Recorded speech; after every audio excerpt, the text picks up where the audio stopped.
The Bible is the most widely purchased, most thoroughly revered, and probably most broadly misunderstood book in the history of human civilization. One of the things that's misunderstood, at least by my 19-year-old students at Chapel Hill, is that when we're reading the Bible, we're not actually reading the words of Matthew, Mark, Luke, or John. We're reading translations from the Greek language in which these books were written. And something is always lost in translation. And not only that, but we're not reading translations of the originals of these books, because we don't have the originals of these books or of any of the other books of the New Testament. What we have are copies made centuries later, many of them many, many centuries later. These thousands of copies that we have are all different from one another in lots of little ways and sometimes in big ways. There are places where we don't know what the authors of the New Testament originally wrote.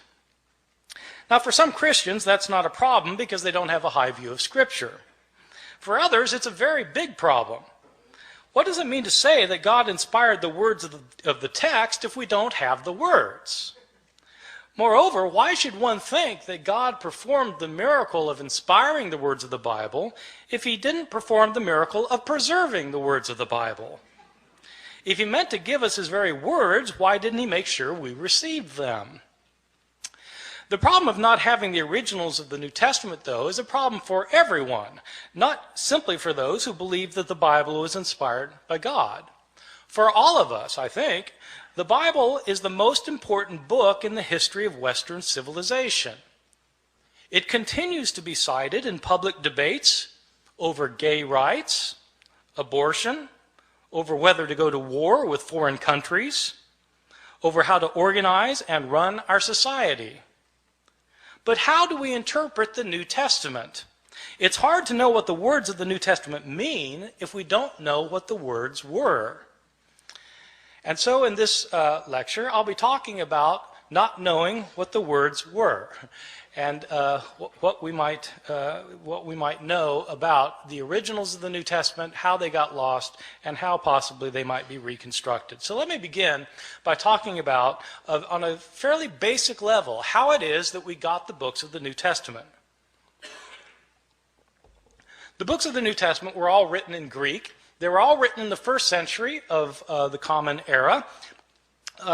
They were written by Greek-speaking Christians who wanted to share with their community their views of Jesus, of the faith, of what to believe and how to behave.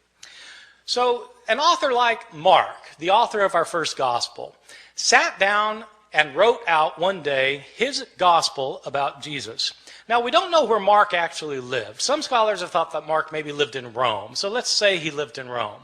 Mark writes his book. Well, how does this book get into circulation? The problem is we're dealing with an age in which there were no Xerox machines. There wasn't desktop publishing yet, no PDF files. In fact, there wasn't carbon paper. How did people get copies of books?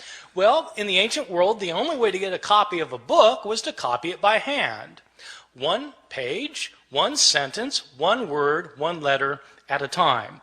Mark makes his book, and somebody in his community wants another copy of it. And so that person either makes a copy himself or has somebody else make a copy for him. Now, part of the problem is that in the ancient world, at this time period in the Roman Empire, probably something like 90% of the population was illiterate, couldn't read or write. So not anybody could just make a copy. And most people who could write couldn't write very well. And so somebody makes a copy. We don't know who it was who made the first copy. We don't know if this person was competent or incompetent, but he made a copy. And probably, if he made a copy of this book by hand, one page, one sentence, one word, one letter at a time, he made mistakes. Now, my students sometimes have difficulty believing that people make mistakes when they copy things by hand. And so I tell them, well, you sit down tonight and copy the Gospel of Mark and see how you do. Well, in fact, they'll make mistakes. Now, here we have a problem created because we have the second copy of Mark that is also put in circulation, and somebody wants a copy of Mark, and so they copy the copy. but the copy has mistakes in it. And so the next person who copies it copies the mistakes, thinking that they're the original wording. And the second person also makes mistakes of his own.